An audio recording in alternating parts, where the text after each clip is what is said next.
1789 में फ्रांस में क्रांति होती है, फ्रेंच रिवॉल्यूशन इन 1789। तो हम देखते हैं कि उस समय फ्रांस का जो रूलर था, फ्रांस का जो किंग था, राजा था, उसका नाम था लुईस 16वां। वह जो है बॉर्बन डायनेस्टी से आता था, बॉर्बन डायनेस्टी। और इसी के समय में यह फ्रेंच रिवॉल्यूशन स्टार्ट हुआ और यहाँ पर क्रांति हुई। तो हम सबसे पहले देखते हैं कि 1789 में जो फ्रेंच रिवॉल्यूशन हुआ, फ्रांसीसी क्रांति हुई, उसके पहले फ्रांस कैसा था। 1789 से पहले फ्रांस जो है एक एब्सोल्यूट मोनार्की के अंदर में आता था। तो उस समय एब्सोल्यूटिस्ट मोनार्की था।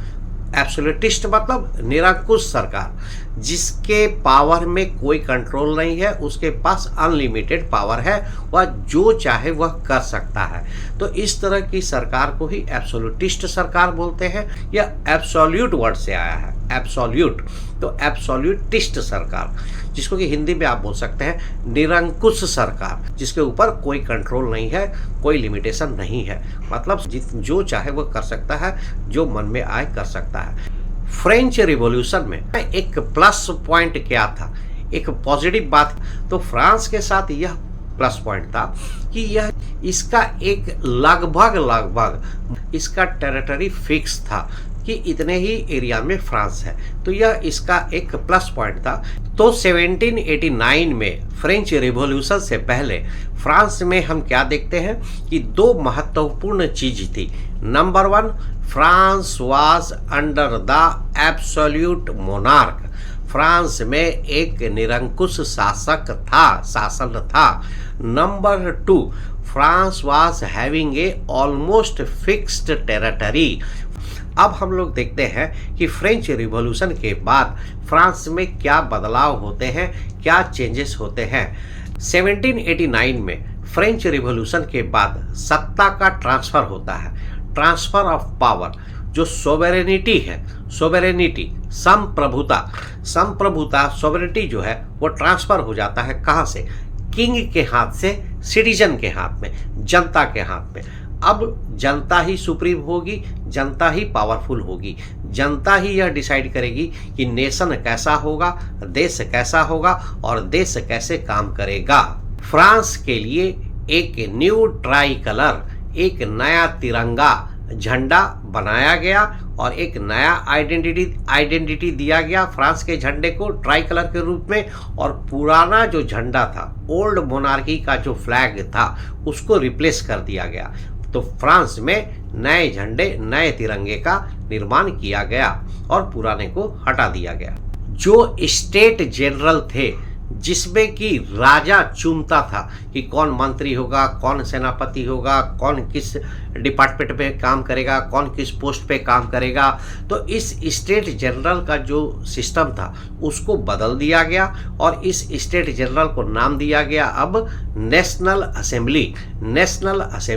और इस नेशनल असेंबली में अब जनता इलेक्ट करेगी कि नेशनल असेंबली में कौन होंगे।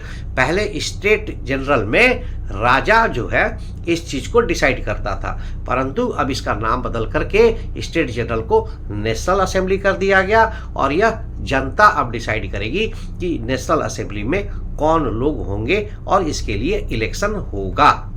एक सेंट्रलाइज्ड एडमिनिस्ट्रेटिव सिस्टम का विकास किया गया और जनता के अधिकारों को निश्चित किया गया, सुनिश्चित किया गया। Rights for the citizen, internal custom duties and dues को, जो इंटरनल कस्टम देश के अंदर में जो चार्जेस लगते थे ट्रेड करने के लिए, व्यापार करने के लिए, तो इंटरनल कस्टम्स एंड ड्यूज को, यह जो चार्जेस था इसको एबॉलिश किया गया, इसको समाप्त कर दिया गया।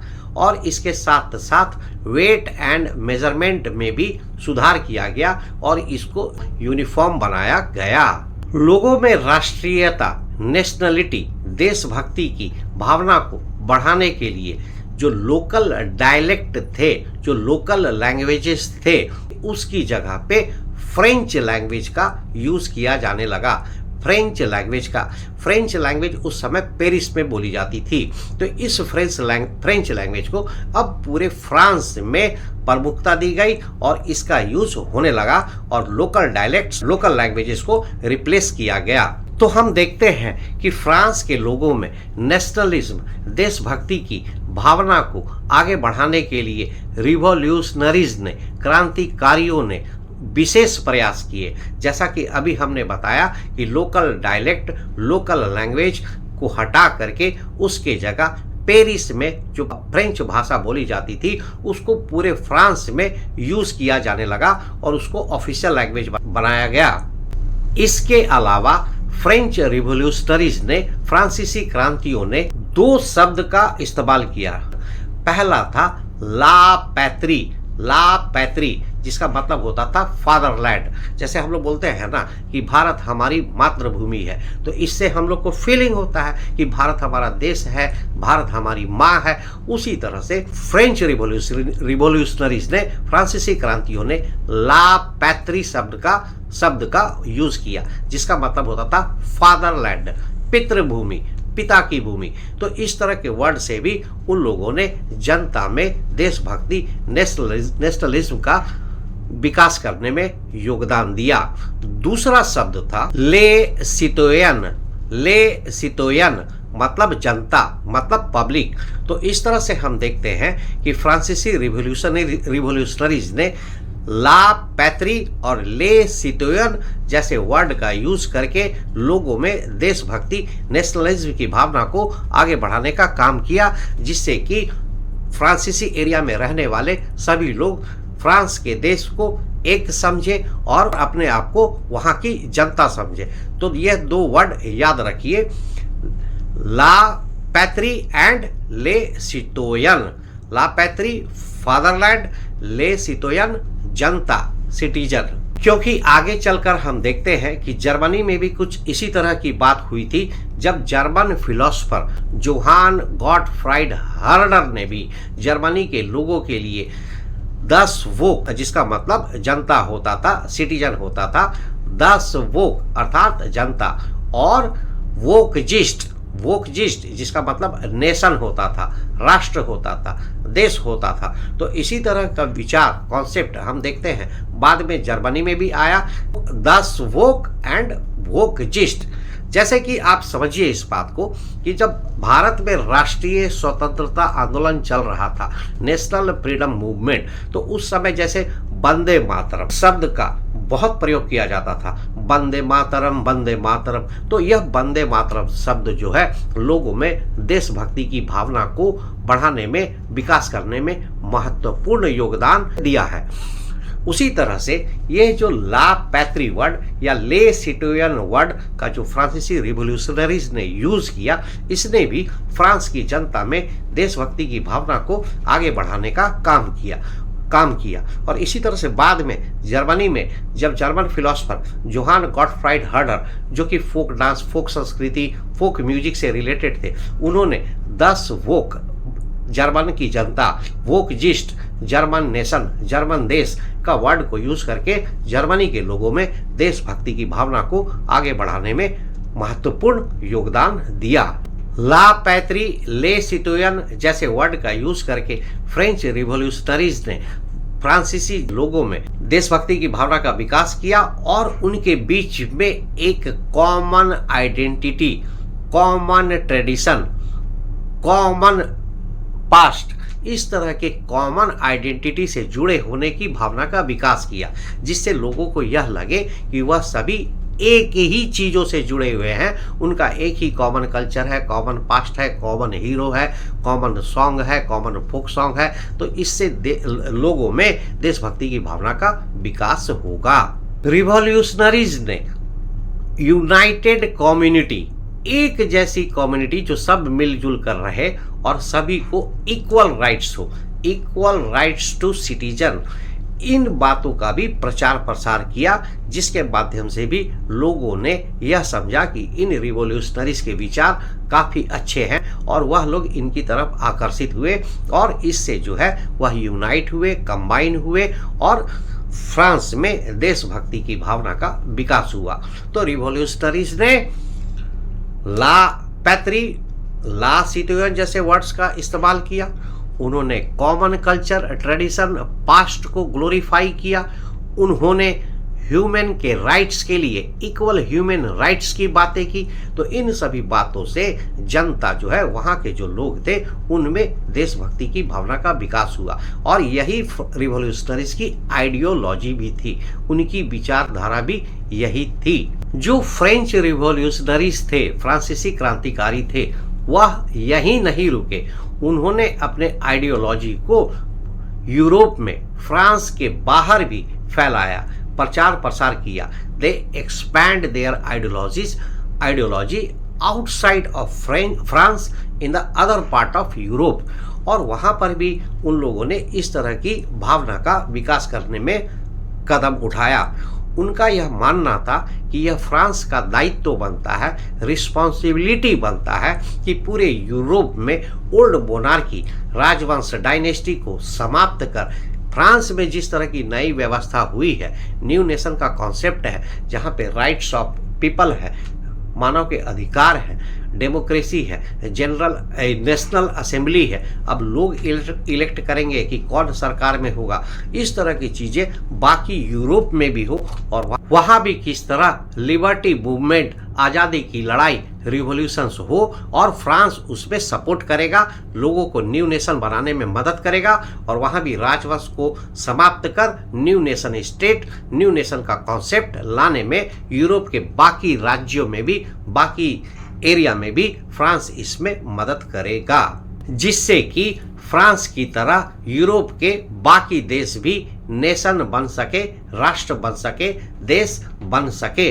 तो इस तरह से हम देखते हैं कि फ्रांसीसी रिवॉल्यूशनरीज, फ्रांसीसी क्रांतिकारियों के द्वारा यह जो आइडियोलॉजी था, उसका फ्रांस के बाहर यूरोप के अन्य देशों में क्या असर पड़ा, क्या प्रभाव पड़ा। यूरोप के बाकी हिस्सों में जब इस तरह की फ्रेंच आइडियोलॉजी, फ्रांसीसी विचार पहुँचे, तो वहाँ के जो पढ़े लिखे वर्ग थे, एजुकेटेड क्लास थे, स्टूडेंट्स थे, उन लोगों ने फ्रांस के इन विचारों का स्वागत किया, वेलकम किया।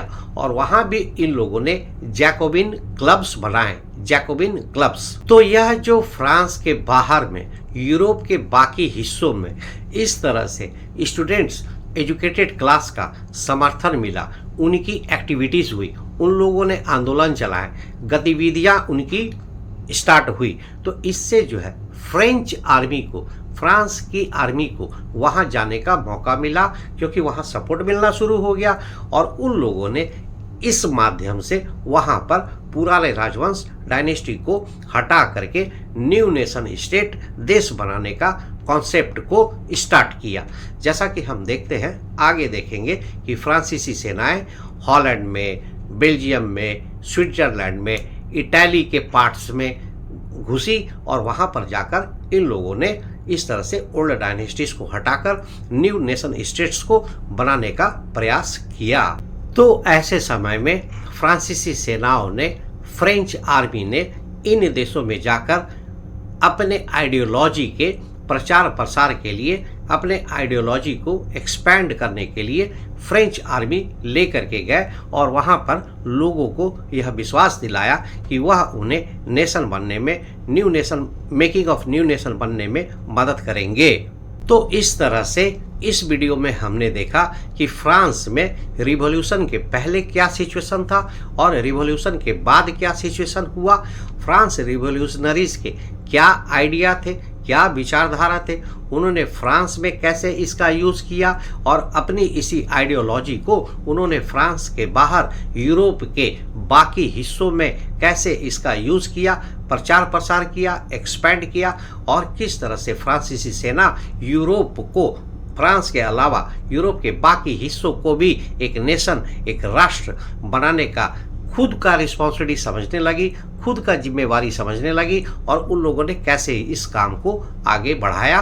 और इससे हम क्या देखते हैं कि शुरुआती दिनों में यूरोप के जो बाकी देश थे, फ्रांस के अलावा, इन लोगों ने भी फ्रांस के इस विचार का, इस आइडियोलॉजी का सम्मान किया, वेलकम किया, और अपने देश में उन लोगों को लाने में महत्वपूर्ण भूमिका निभाई।